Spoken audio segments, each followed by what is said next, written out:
Hi, parents and carers. Well, we're now into week 9, and students have been at home learning for almost 9 weeks. And in that time, you've not only managed their learning, but your children's physical, social, and emotional well-being as well. This week, student learning has been intentionally centred around their well-being, and that's to coincide with Are You OK Day, which is on Thursday. However, today's newsletter is about your well-being. Too often, you're the ones who put aside your own needs to care for everyone else around you. So please stop everything you're doing now for a moment and just reflect on how you are going. Are you okay? This week I've invited Robin Gallagher to join me in the video for the newsletter. Robin has 2 children here at St Joseph's, and many of you will be familiar and know Robin. But Robin also works for the Catholic Education Office, and she works in the spiritual formation team. And that team works to provide for the formation of teachers and staff across our Catholic schools in the Diocese of Wollongong. And all of our staff have been to some days presented by Robin. So let's listen to Robin now. Thank you, Robin. Hello everyone, my name is Robin Gallagher and I have 2 children at St Joseph's. Katrina is in Year 4 and Hannah's in Year 6. I was really thrilled to be invited to share a few words with you today as we approach Are You OK Day. Are You OK Day is a really important day as it reminds us all of our need for connection. And so I thought today I would begin by taking a moment to connect in with you and ask how you're going. During this past 18 months, I've had the opportunity to speak with a lot of friends and parents and teachers. Whilst all of our experiences are unique, there are some consistencies that I've observed. Many people are feeling disorientated and many people are feeling disconnected. This feeling of disorientation is so understandable considering the number of changes that have been happening around us. So many things are changing each day and there's an air of uncertainty around anything. And one of the major causes of this disorientation is the changes we're experiencing with our roles.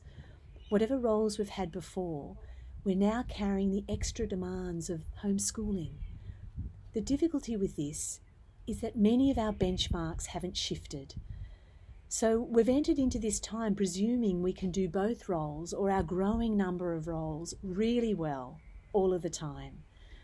I had to laugh at myself recently because one of my work roles involves creating meditations, and these are designed to help our teachers and other staff feel grounded or calm. And I've been recording these at home during lockdown and during homeschooling. If you were to listen to them, I can only imagine that some of my listeners presume that my house is set up like a health retreat with a quiet room and candles burning. But in honesty, I'm recording these meditations in my wardrobe, in a walk-in wardrobe. And there have been occasions where mid-recording I've had to stick my head out of the door and say, listen, I'm meditating here, keep the noise down. Only to go back and say to the group, just relax and let it all go. I'm not suggesting that we can't do all of these roles well, but rather that we all have limits. I know for me there are days where it just flows and other days where it's just hard work. I was speaking with a friend a couple of days ago and she was saying to me, I feel as if I'm not getting anything done, but I'm not really sure what I should be doing. So part, I think, of this disorientation is that many of us aren't really sure where we need to direct our energy. Many of us are also feeling disconnected, including our children. Our usual catch-ups, birthdays, celebrations, weekend sport, music lessons, afternoon activities, they've all been postponed. And many of our normal day-to-day interactions are not even possible. For some of us, this has created a valuable pause. And for others, there's a great sense of disconnect. And one of the things I've come to realise over the years is that connection is central to our well-being. I suppose the question is then, how do we as parents, as grandparents, as carers, how do we respond to these feelings of disorientation and disconnection? In many ways, this time is calling us to draw on practices that really help ground us or connect us more than ever.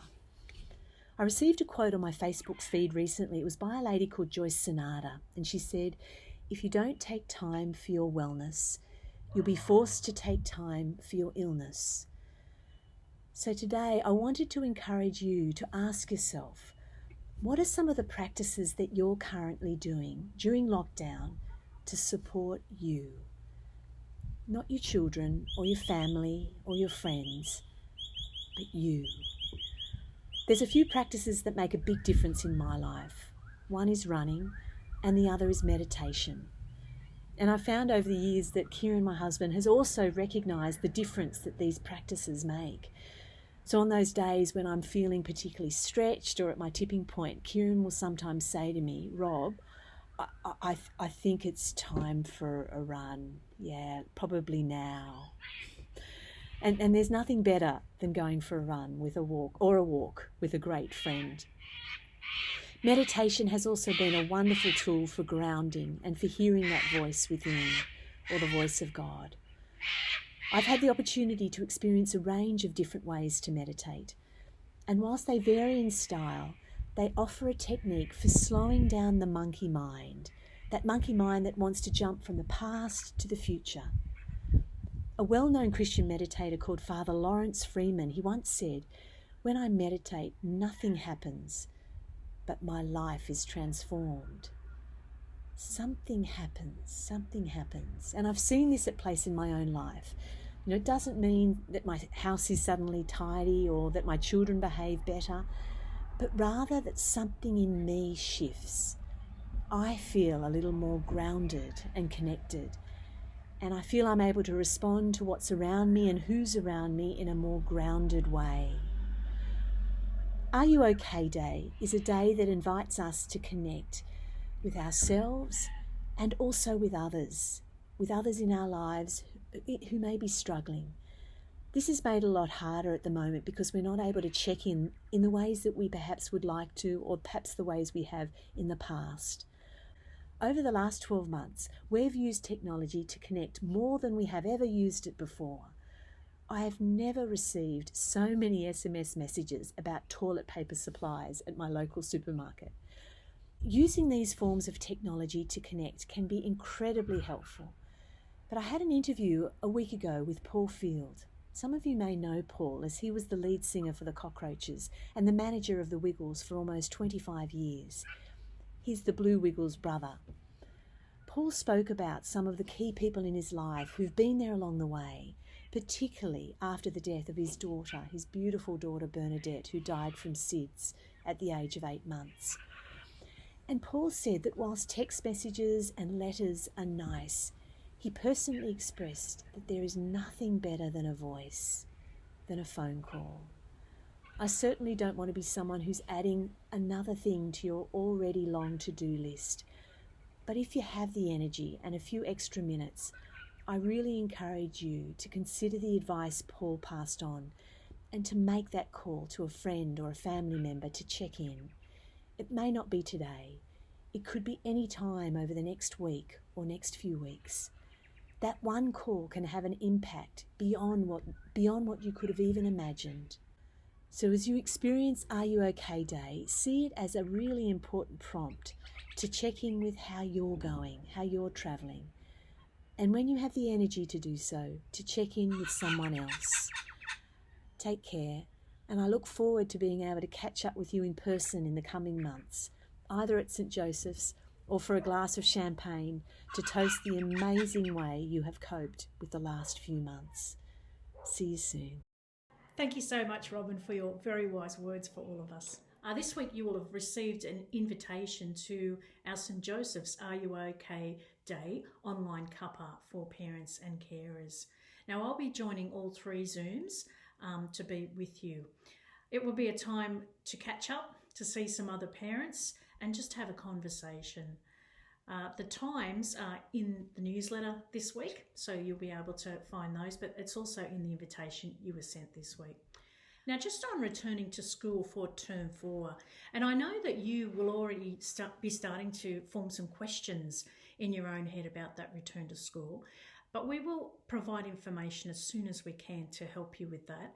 But over the last 2 weeks, I've met with all of the teachers as well as the Year 6 captains to plan for the return to face-to-face learning and teaching in Term 4.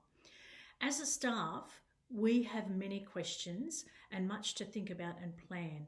And this planning is vital to ensure that students can be successful in returning to learning and being with their friends.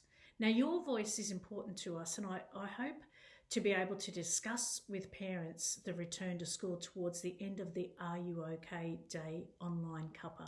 Now, just in regard to keeping children at home and also staff vaccination, I just want to say thank you for the amazing effort of most of our parents to keep children at home with the stay-at-home orders still in place. And while students are always our very first priority, the safety of staff is also very important. Now, all school staff members are required to be fully vaccinated by the 8th of November, and we're well on the way with more than half of our staff fully vaccinated already. But please be very aware that St Joseph's is also a workplace, and staff put themselves at risk to provide supervision for students. And we happily do this for those students who absolutely have no other choice than to be at school. So sending your child to school because it's convenient or because they choose to be at school is the wrong thing to do and is not in line with those stay-at-home orders. We now have 3 of our Catholic schools in the Wollongong area that have had to close down because of a COVID-19 case within the school community. So please keep that in mind, that it's very important that we keep each other safe, and keeping your children at home is the safest option at this point in time. Well, the week 9 learning packs were filled with lots of great learning resources this week, and also a little treat for your children. And that treat was to help them to remember to tell someone if they are not okay. So most families also purchased a Father's Day gift, and I thank the PNF for organising that, and I know that many students would have delighted in giving Dad or a significant person in their life that gift on Father's Day. So thank you to the PNF for that. Now, the home learning packs are wonderful, and I'm really grateful for the work that teachers are putting into those home learning packs, but I just wanted to say a very big thank you to our office staff, especially for the week 9 learning packs, because organising everything to go home is a big job, and they've done it with love and care for your children. So thank you so much to the office staff. We've also received some thank yous again this week from families, and I'm going to put those in the newsletter for you to have a look at, because it just inspires us when we're getting some feedback from families that's positive. So thank you so much. Have a great week of learning next week. We've just got that 1 week to go till the end of the term, and then it's a 2-week holiday break. So I'll see you next week. Thanks, everyone.